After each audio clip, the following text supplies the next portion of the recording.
Chamava de gay, viado, esse tipo de comentário. Eu, durante a minha 8ª série, chamava de macaco, derrapada de caminhão, aqueles apelidos racista mesmo, né? Meu apelido era Baleia Vesga. Esse era o meu apelido. É um nome que eu prefiro não repetir, o nome que eles me chamavam. É uma coisa que eu ainda tenho um pouquinho de trauma. Quantas políticas públicas podíamos fazer?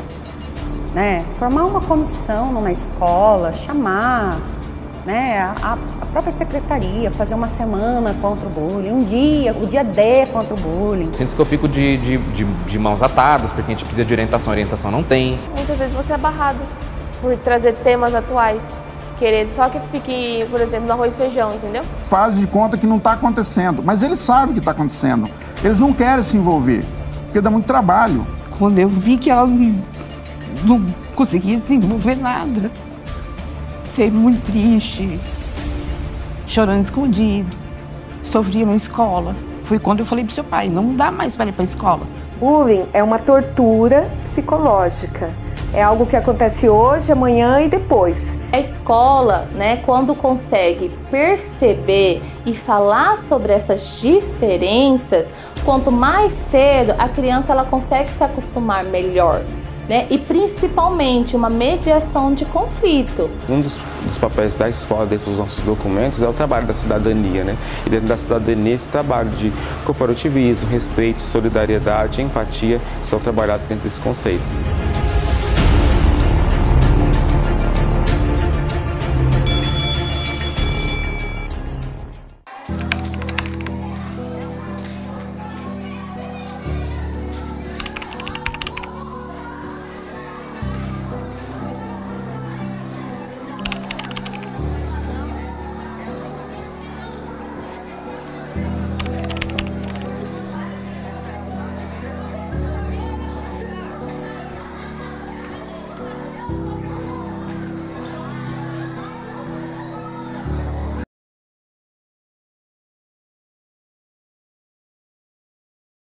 Bullying, tortura psicológica, né? Como assim? Ela pode ser tanto psicológica quanto física. O que caracteriza o bullying, né? É uma diferença de forças, é sempre alguém maior com alguém menor, né? Que pode ser de tamanho, de idade e de força mesmo. E a repetição. É por isso que é uma tortura, né? Porque acontece várias vezes. O bullying direto, né? É o bullying que é o frente a frente, né? É o bullying aonde eu te provoco na sua frente, né? O bullying direto já é quando eu falo de você para outras pessoas. Aquilo vai acontecendo, mas leva um tempo até para você perceber. Tem o agressor, né, a vítima e a plateia. Né? Na realidade, esse agressor, muitas vezes, ele sente muito mais medo que a vítima.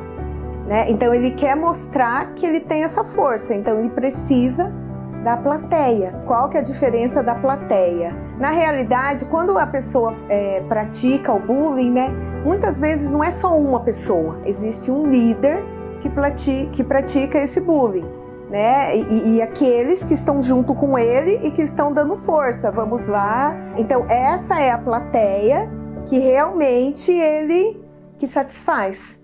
Existe uma outra plateia, né, que fica olhando, mas que fica reclusa, que não entende aquilo, que às vezes não gosta, que gostaria até de falar chega, mas não consegue.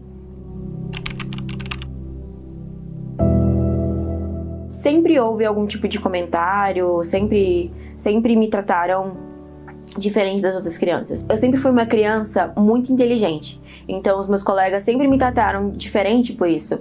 E além do mais, pela questão de eu não ter um olho, né, não conseguir às vezes olhar diretamente para as pessoas, por ter o desvio, meu apelido era Baleia Vesga. Esse era o meu apelido. Desde o pré, porque eu não era uma criança magra também. Além de ter o problema com desvio, além de ser extremamente inteligente e acabar me destacando por conta disso, eu também não era muito magra. Eu percebi que começou essa agressão quando eu estava no Fundamental 1, né, que é uma idade bem pequena, né, se for ver pela criança. Não sei ao certo, eu acho que uns 6 anos ali, né, mais ou menos.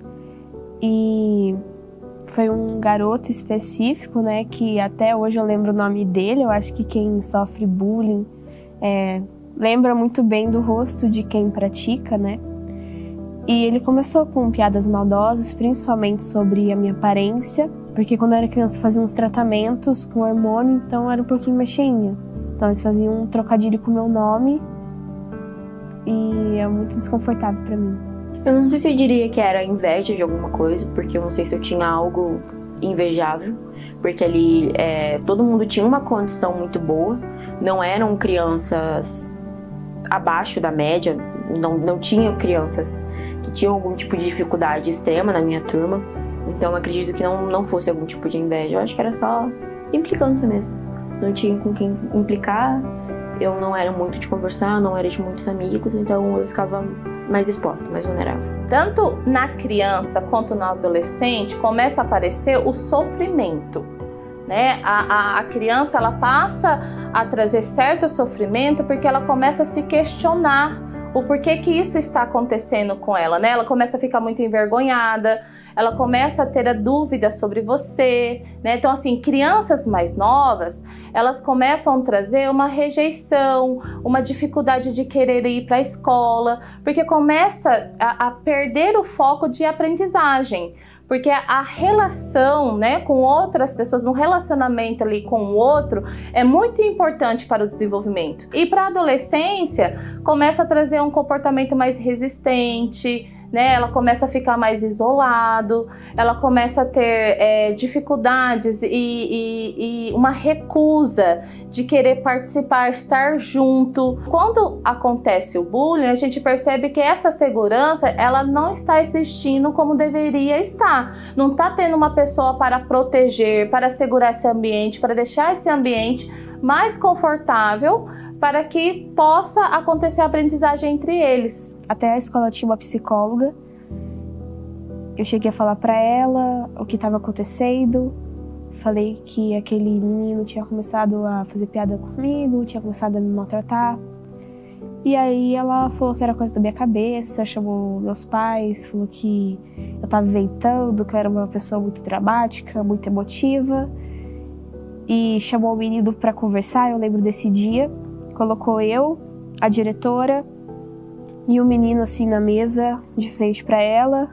Perguntou para ele, você está chamando a Isabela dessas coisas? Você está fazendo isso com ela? O menino, não, eu não estou fazendo nada, ela está inventando. E aí a psicóloga e a diretora simplesmente falaram, viu, ele não está fazendo nada, você está inventando. Dentro de sala de aula eu precisava conviver com essas crianças, eu não tinha o que fazer. Mas, por exemplo, durante o recreio era o momento que eu me sentia mais exposta a qualquer tipo de agressão, a qualquer tipo de comentário. Para evitar que esse tipo de situação acontecesse, eu comecei a ficar no banheiro da escola. Também não recebi nenhum apoio, né, por parte da escola. Eu me ressinto um pouco disso, porque eu falei, eu não fui omissa. E a escola foi muito reluta em querer me deixar sair. Eles ficaram tentando várias questões para me mudar de horário, deixar que eu escolhesse a sala que eu ficasse, né, caso eu tivesse alguma amiguinha em outra sala. Porque por eu ser uma aluna mais participativa nas questões acadêmicas, eu participava de campeonato, participava de BMEP, participava de canguru, de olimpíadas, de pesquisas. E isso dava uma certa...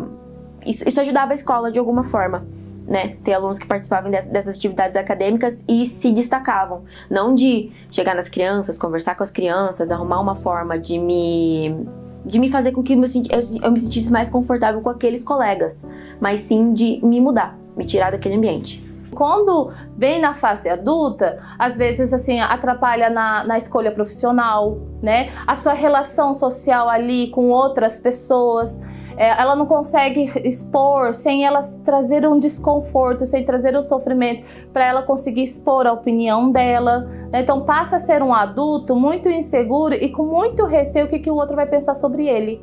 Eu tornei uma pessoa bem tímida, que não conseguia muito conversar com outras pessoas, tinha muita dificuldade, né, para fazer amigos novos, com muito medo mesmo de passar por aquilo de novo, ou de alguém falar da minha aparência.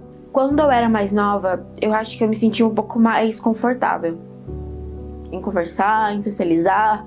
Hoje é difícil. É bem difícil. Conversar com outras pessoas, me relacionar, ter amigos.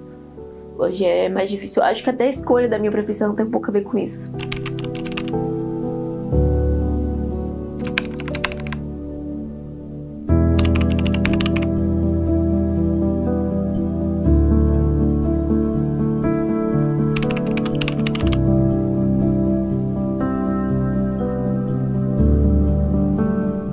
Foi em 2019, depois que ela fez a cirurgia, ela voltou para as aulas, né? Ela ficou acho que uns 30 dias em casa, ela voltou para a escola. Aí na escola ela começou a se esconder dentro do banheiro. E sempre que eu ligava para ela no horário do intervalo, ela não estava no recreio, porque eu não escutava o barulho do recreio. Ela estava no banheiro. Aí dali eu comecei a perceber que tinha alguma coisa. Aí ela chegou em casa, umas 2 vezes, questionei, ela não quis falar, mas eu vi que ela tinha um cortado no braço. Aí eu comecei a bater em cima para ela me falar por que estava aquele machucado. E ela não falou. Aí um dia ela me ligou do recreio chorando, que eu tive que largar tudo e fui lá na escola ver o que estava acontecendo. Até um pouco antes de 2019, né? Um pouquinho ali, 2017, 2016, assim... Mesmo eu viajando sempre, eu percebi mudança na personalidade dela. Ela ficou mais fechada. E em 2019, isso ficou mais evidente, a partir da cirurgia. A Gabriela era muito alegre.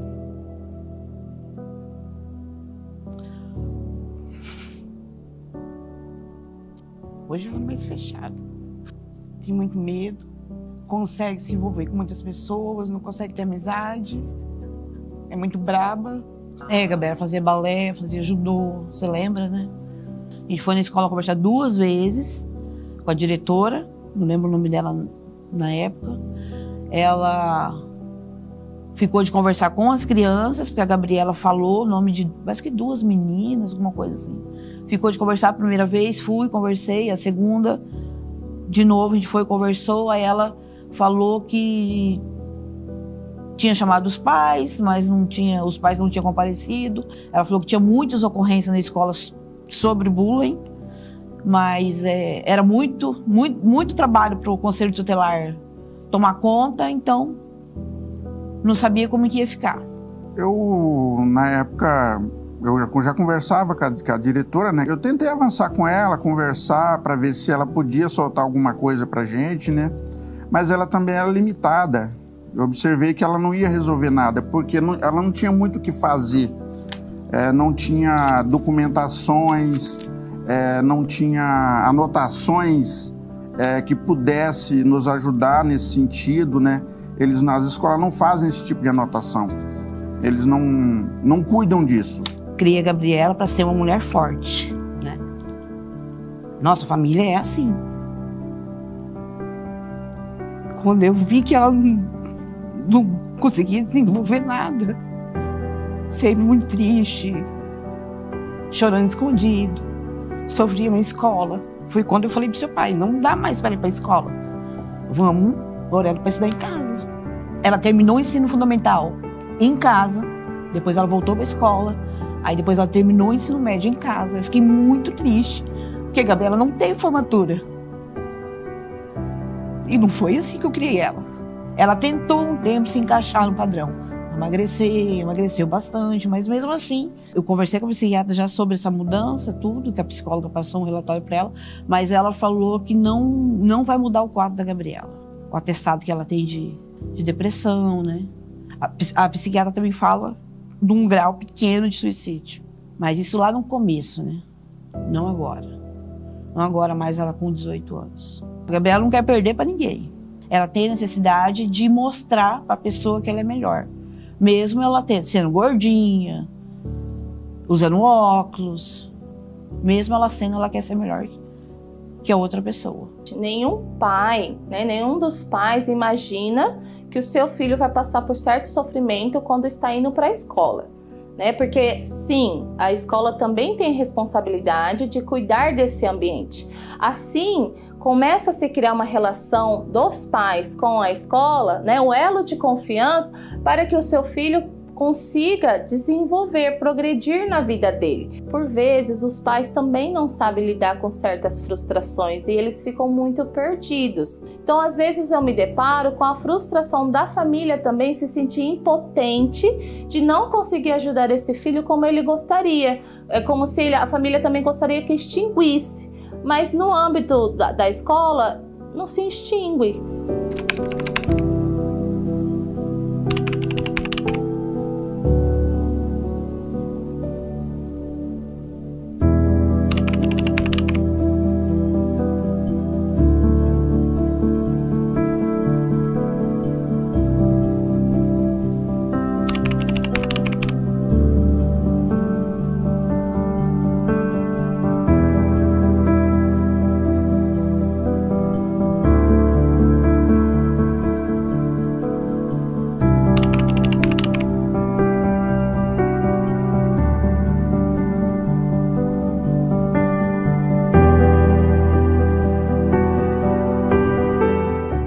Você aprende dentro da sala de aula dos 4 anos, no meu caso foi 4 anos, foi muito interessante, foi muito bom. Só que eu precisei ir atrás, ir além, porque só aquela teoria é rasa, né?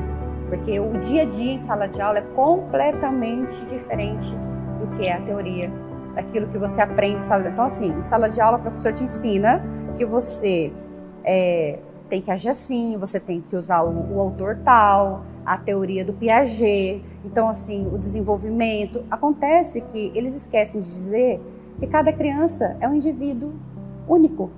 Para te falar a verdade, uma matéria em específica não tem.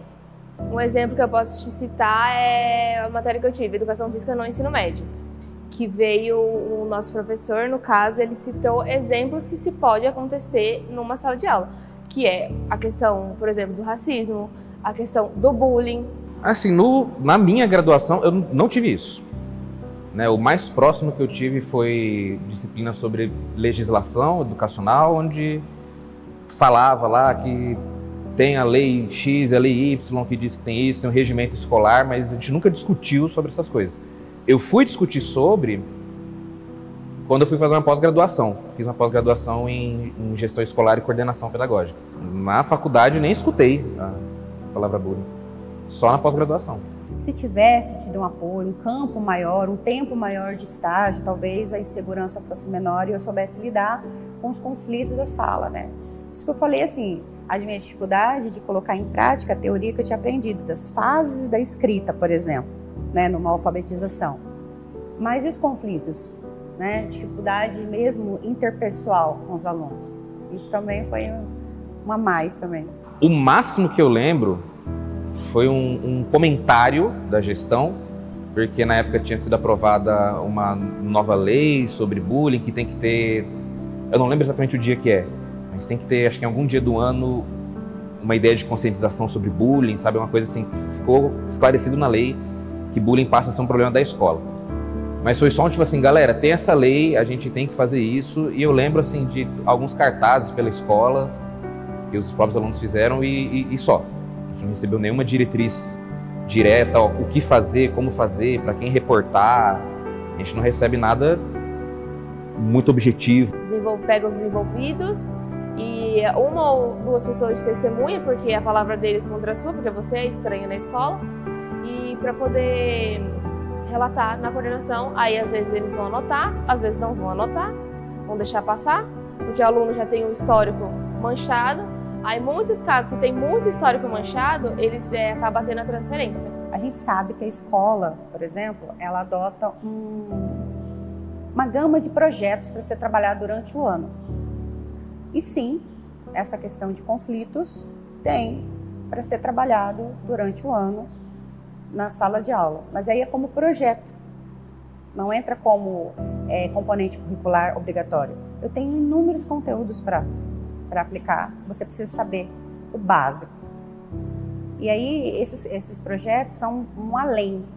Se der, se for possível, se couber, tem que casar com as datas, né, que tiver, ok. Se não, é um problema, ele vai deixando para trás. E lá nessa gama de projeto, sugere-se que se trabalhe no terceiro bimestre.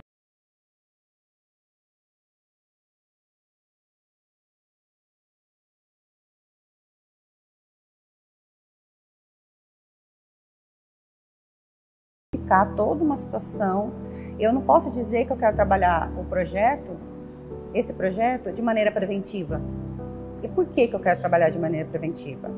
Eu não posso chegar lá e falar, olha, eu fiz meu planejamento, resolvi que eu vou começar a trabalhar isso, isso, isso. Por que você vai trabalhar isso? Como? Com quem? De que maneira? Materiais pedagógicos você vai usar? Vai gastar? Não, porque se for gastar, já... O procedimento para infrações assim, dos alunos é ocorrência ou ata, né? Vai chamar de um jeito.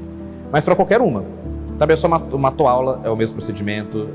Sei lá, a pessoa xingou o professor, é o mesmo procedimento.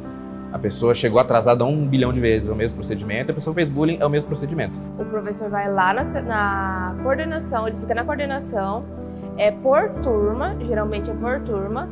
Aí tem a ficha, vamos falar assim, uma folha e meia de cada aluno para você relatar. Aí você vai lá, fulano de tal, fulano de tal, e vai falar, tal dia, tal hora, ele xingou a professora de tal nome. Aí vão chamar os pais desse aluno junto com ele e a professora, para a professora relatar o que aconteceu. Isso na ata. É um respaldo do professor. O professor precisa se respaldar, porque ainda há isso. Você fez a intervenção e a criança pode relatar que ele não fez nada. Sei que a lei existe, né? Eu conheço a lei, mas eu nunca ouvi falar de uma escola que eu trabalho que ela chegou a enviar dados. Na verdade, não sei nem se a escola coleta esses dados, né? Como você falou. Mas nunca soube de nenhuma escola que enviou dados e no que isso se transformou. No Fundamental 1, é perceptível que eles agem de maneira normal. Aí você vai chamar atenção, você vai conversar, mas eu não fiz por mal. É que na minha casa é assim. A minha mãe age assim, meu pai age assim.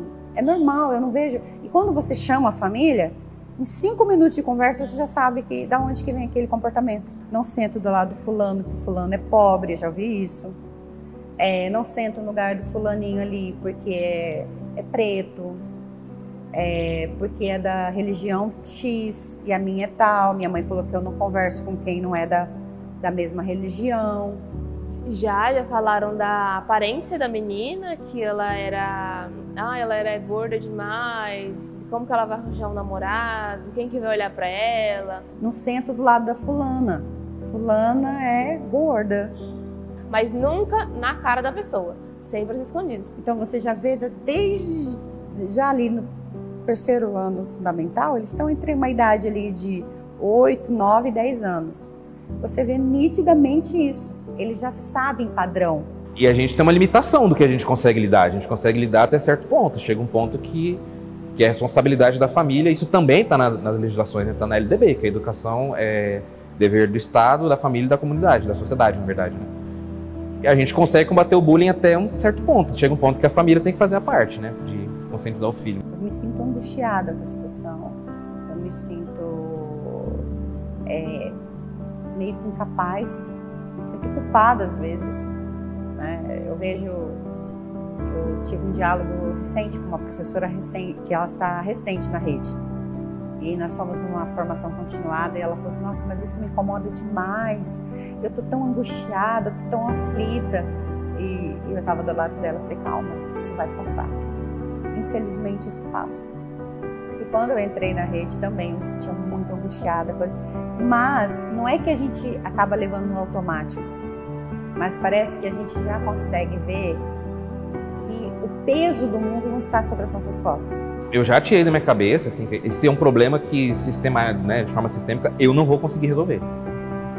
E é um pouco triste isso, né, que você falou. Eu sinto que eu fico de mãos atadas, porque a gente precisa de orientação não tem. Então eu sinto que eu sou um apagador de incêndio. Eu resolvo o problema ali na hora. Na hora eu falo alguma coisa, se conscientizou, beleza. Se no outro dia a pessoa está fazendo a mesma coisa, eu não sinto que eu falhei na minha missão. porque ela não é individual, né? Ela depende do professor que está ali na hora, depende da gestão, depende da secretaria, do poder público e depende muito, em grande escala, da família. Se a gente tiver uma família um pouco mais presente, que participa um pouco mais, nossa, facilita tanto, mas muito, muito mesmo assim a nossa vida, para conseguir lidar com isso, sabe?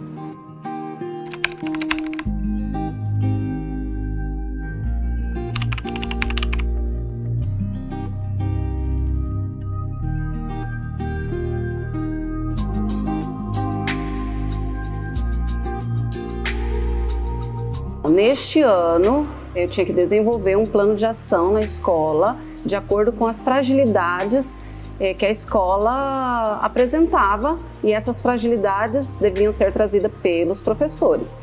Então eu me reuni com alguns professores para que eles me dissessem, não só com professores, mas com direção e coordenação, para que a gente pudesse levantar quais seriam essas fragilidades, para em cima dessas fragilidades eu poder criar um plano de ação em conjunto com os professores para amenizar, vamos assim dizer, essa fragilidade. Mas o bullying foi uma das que foi levantada e que a direção, a coordenação e professores enfatizaram que era importante trabalhar essa temática na escola. Foi onde eu conversei com o professor Fábio, que ministra a disciplina de ensino religioso. Ela trabalha essa questão de ética, valores, respeito ao outro, respeito às diferenças, e aí a gente achou que poderia se encaixar bem o projeto dentro da disciplina. Então nós dividimos ela em 3 etapas, né? Que a primeira que foi sobre o contato primeiro, sobre o que é o bullying, para entender se os alunos têm o conhecimento sobre isso e trabalhar algumas histórias que contam como que eles poderiam resolver uma situação de bullying dentro da escola a partir do tema cyberbullying, respeito. A segunda já foi uma atividade um pouco mais de sensibilizar de fato, com base no filme Extraordinário, né, trabalhando a situação de bullying com o personagem, trazendo quais são os sentimentos que eles, se colocando no lugar do personagem, iriam sentir sofrendo bullying. E ali nessa dinâmica, alguns relataram situações relacionadas que já sofreram dentro e fora da escola. Foi algo bem interessante. E depois trabalhamos a questão do pós, né? Se trabalhado isso, como que seria um sentimento do personagem que é acolhido, que se mostra bem diferente do que era no início do filme. E aí trabalhamos com eles esses sentimentos e colocamos através de mensagens esses sentimentos de otimismo, de motivação. E a terceira oficina, né, que foi concluída agora recente, foi através da construção dos painéis, né, que cada série pintou um painel com um tema relacionado ao que nós discutimos, com parceria com a professora coordenadora da área de linguagens. Então nós trabalhamos a parte de pintura dessa exposição que ficou colocado dentro do nosso mural. Então nós pensamos justamente porque o bullying ele está presente o tempo todo na escola, o tempo todo, não só aqui como qualquer outra escola.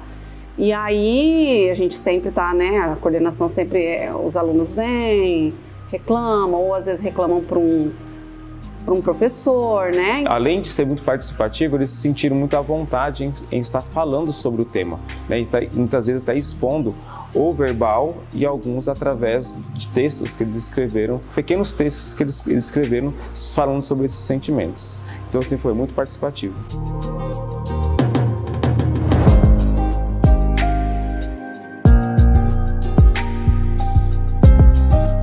Essa daqui é uma turma do 8º ano com o tema Juntos Somos Mais Fortes, né? A ideia é cada boneca, cada pessoa representando de uma cor diferente, tamanho diferente, de mãos dadas, de frente, emanando esses corações que são os pensamentos positivos contra exatamente a questão do bullying, né? O trabalho contra o bullying não é um trabalho individual, ele tem que ser coletivo. E se é coletivo, ele ganha mais força para esse combate. As árvores das mãos são uma questão dos frutos, né? Cada mãozinha daquela é uma mãozinha de um aluno e eles pintaram, e aí com esse símbolo, né, aberto, projeto de pare exatamente contra o bullying. E a árvore que é aquela que vai gerar frutos, né? Aquela que cresce, a partir de uma semente ela cresce e ela reproduz esses frutos que é desse combate. Então os alunos quiseram trazer as imagens do Divertidamente, que é um filme muito atual para eles, né? Trazendo que nós somos um composto desses sentimentos. E aí cada uma daquelas figurinhas lá representando os sentimentos, né? São os personagens, é como se eu tenho todos esses sentimentos e eles vão aflorando, vão aparecendo em determinados momentos, mas que se a gente olhar para eles, eles estão sempre com as carinhas mais felizes, porque a gente não pode ignorar que eles existem, eles estão ali. Aí cada um deles tem que ser trabalhado de uma forma diferente, por isso nós trouxemos essa questão dos sentimentos ali. Não é brincadeira, isso fere, isso machuca o outro, isso traz traumas. Então a ideia das oficinas é sensibilizar esses estudantes para que eles compreendam que